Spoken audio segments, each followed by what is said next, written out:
Hello दोस्तों, जय हिंद, नमस्कार। मैं रमेश यादव आप सभी का स्वागत करता हूं study with Ramesh Yadav YouTube channel पर।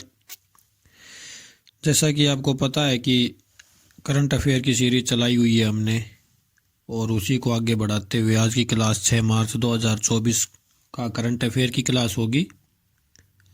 उम्मीद करता हूं अभी तक जो क्लासेज हुई हैं आपको पसंद आई होगी, और अगर क्लासेस पसंद आ रही है और आज की क्लास पसंद आती है तो लाइक करें, शेयर करें, चैनल को सब्सक्राइब करें और कमेंट करके ज़रूर बताएं, अपना फीडबैक ज़रूर दें कि क्लास कैसी लगी।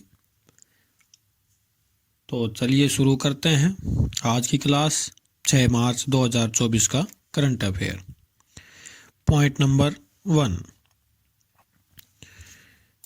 रक्षा मंत्री राजनाथ सिंह ने अदिति योजना की शुरुआत की। तो अदिति योजना की शुरुआत की है रक्षा मंत्रालय के द्वारा। रक्षा मंत्री कौन है? राजनाथ सिंह जी के द्वारा की गई है।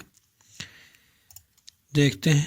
रक्षा मंत्री राजनाथ सिंह ने कहा कि वैश्विक स्तर पर अपने हितों को सुरक्षित रखने के लिए रक्षा आत्मनिर्भरता जरूरी है। इसके साथ ही उन्होंने रक्षा क्षेत्र में जटिल, नायाब और सामरिक लिहाज से उपयोगी तकनीक विकसित करने वाले स्टार्टअप को बढ़ावा देने के लिए 750 करोड़ रुपए की अदिति योजना शुरू करने का ऐलान किया। देखो क्या है इस योजना का मोटिव, क्या है कि रक्षा के क्षेत्र में कोई भी नया स्टार्टअप शुरू हुआ है, उसको बढ़ावा देने के लिए उनको 25 करोड़ रुपए तक आर्थिक सहायता दी जाएगी कि उस स्टार्टअप को आगे बढ़ाया जा सके और रक्षा के क्षेत्र में भारत को आत्मनिर्भर बनाया जा सके। तो अदिति जो योजना है रक्षा मंत्रालय के द्वारा और हमारे रक्षा मंत्री राजनाथ सिंह जी के द्वारा चलाई गई है। चलिए आगे चलते हैं। पॉइंट नंबर 2, ईरान ने रूस से पार्स 1 उपग्रह को कक्षा में लॉन्च किया। तो उपग्रह है ईरान का और लॉन्च किसने किया है? रूस ने किया है, क्योंकि ईरान के पास इतनी व्यवस्थाएं है नहीं। ये पहले ही आतंकवाद से घिरा रहता है ईरान। तो चलिए इसके बारे में देखते हैं। अंतरिक्ष अन्वेषण और उपग्रह परिनियोजन में ईरान का उद्यम पार्स 1। तो ये जरूर याद रखना कि नाम क्या था, पार्स 1 उपग्रह, और लॉन्च किसने किया? रूस ने लॉन्च किया। 2 ही पॉइंट याद रखने हैं।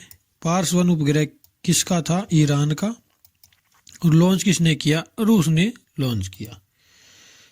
तो ईरान की बात करें तो ईरान की राजधानी तेहरान है और रूस की राजधानी मॉस्को है। सबसे बड़ा देश है रूस क्षेत्रफल के मामले में। चलिए आगे चलते हैं। पॉइंट नंबर 3, भारत नेपाल वित्तीय सहयोग मजबूत, जल्दी शुरू होगा डिजिटल भुगतान। तो यूपीआई है हमारा। आपको पता होगा कि नेपाल ने यूपीआई को एक्सेप्ट किया था, तो अभी लेन देन शुरू होने जा रहा है नेपाल में। तो पहला देश होगा जहां लेन देन शुरू होने जा रहा है। देखते हैं इसके बारे में थोड़ा जानते हैं।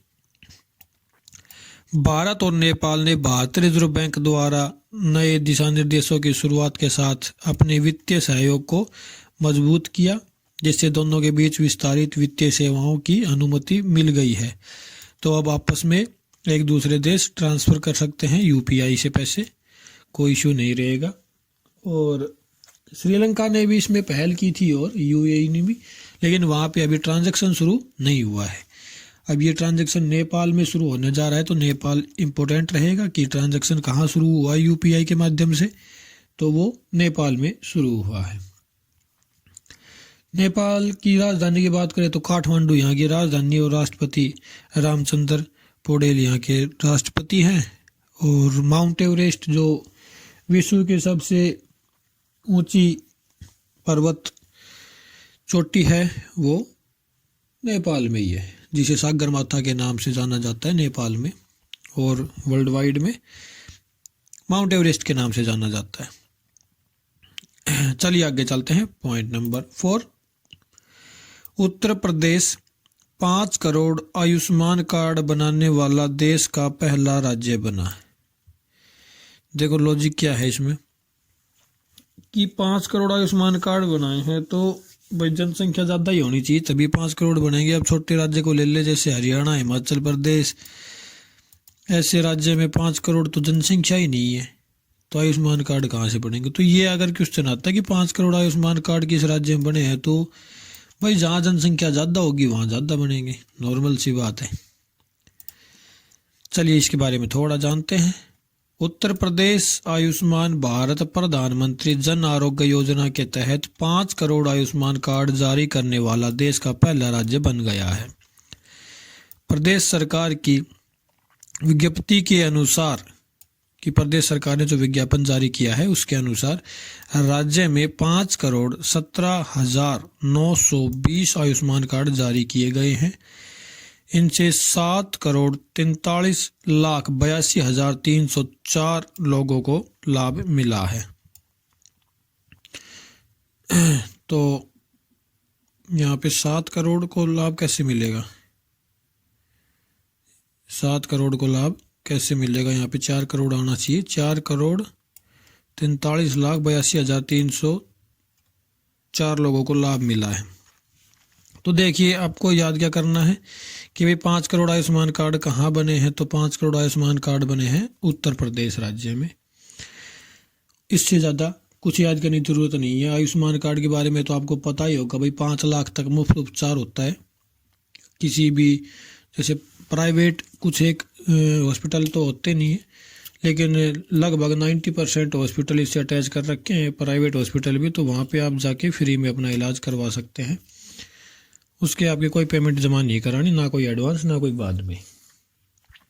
तो उत्तर प्रदेश के बारे में अगर बात करें, लखनऊ यहाँ की राजधानी है जिसे नवाबों का शहर कहा जाता है, और योगी आदित्यनाथ यहाँ के मुख्यमंत्री हैं, आनंदीबेन पटेल राज्यपाल हैं यहाँ की। चलिए आगे चलते हैं। पॉइंट नंबर 5, सब इंस्पेक्टर सुमन कुमारी बनी बीएसएफ की पहली महिला स्नाइपर। तो भाई बीएसएफ की पहली महिला स्नाइपर बनी है सुमन कुमारी। मोस्ट इंपोर्टेंट क्वेश्चन रहेगा, ये आपको बता देता हूँ, किसी ना किसी एग्जाम में ये क्वेश्चन जरूर आएगा।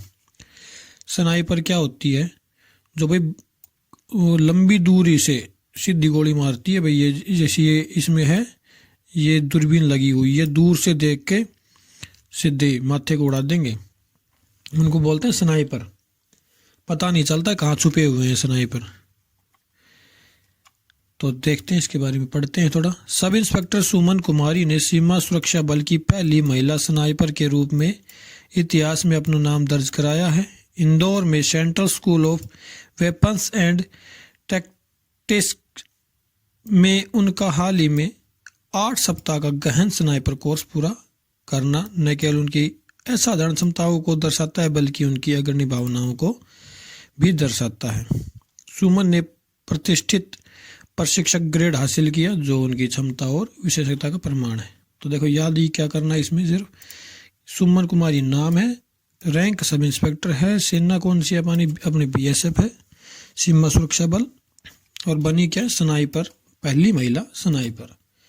तो मोस्ट इंपोर्टेंट क्वेश्चन रहेगा, आप इसको याद रखना। अगर बीएसएफ के सापेक्ष में हम बात करें तो बीएसएफ की स्थापना 1 दिसंबर 1965 को हुई थी, और इसका मेन काम तो पाकिस्तान की सीमा के साथ जो भी हमारी भारत की सीमा लगती है उसकी रक्षा करना है, बॉर्डर सिक्योरिटी फोर्स जिसको बोलते हैं। चलिए आगे चलते हैं।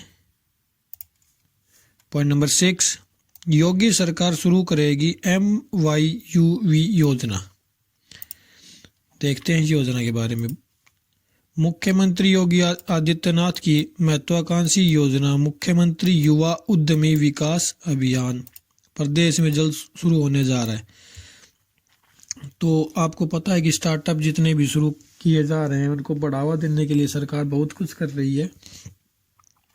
तो उसी के रिगार्डिंग उत्तर प्रदेश सरकार ने भी मुख्यमंत्री युवा उद्यमी विकास अभियान शुरू किया है। इसके लिए मुख्यमंत्री ने सूक्ष्म लघु और मध्यम उद्यम विभाग के अधिकारियों को जल्द पूरी कार्य योजना तैयार कर प्रस्तुत करने के निर्देश दिए हैं। इस योजना के जरिए प्रतिवर्ष 1 लाख युवा उद्यमियों को तैयार किया जाएगा, क्योंकि सरकार को भी पता चल गया है और सभी को पता चल गया है कि नौकरी करने से देश की अर्थव्यवस्था ऊपर नहीं जाएगी, बिजनेस करना पड़ेगा, बिजनेसमैन बनना पड़ेगा। तो इसलिए सरकार भी लोगों को बिजनेसमैन बना रही है और बहुत अच्छी पहल है ये सरकार की तरफ से। चलिए आगे चलते हैं। पॉइंट नंबर 7, कटक की चांदी तारकसी को मिला जीआई टैग।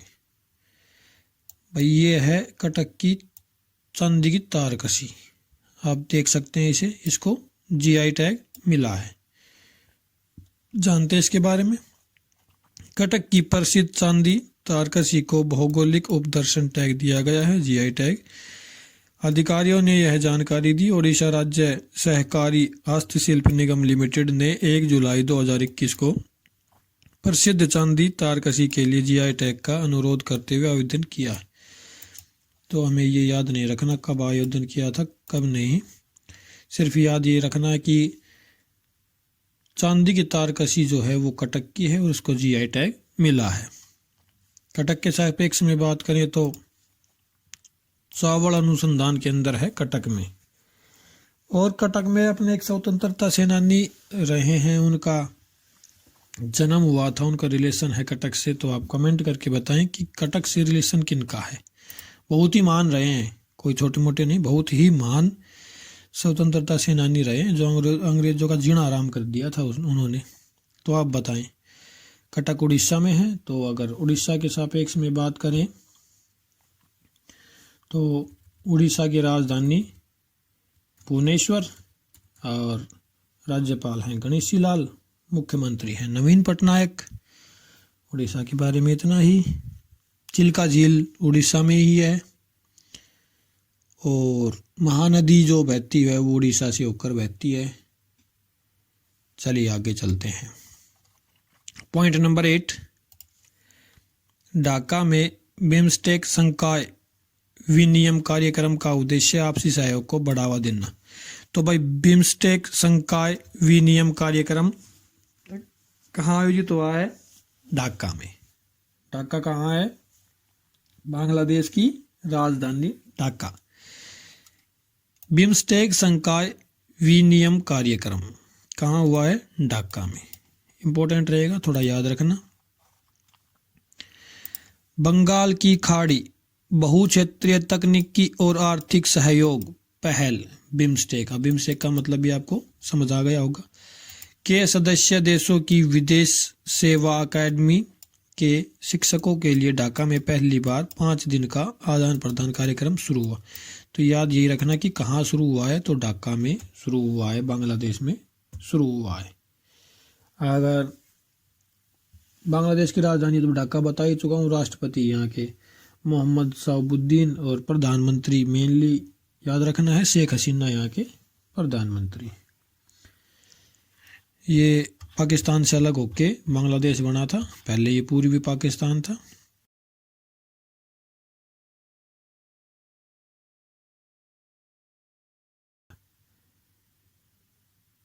तो आज के लिए इतना ही। कैसी लगी आपको क्लास?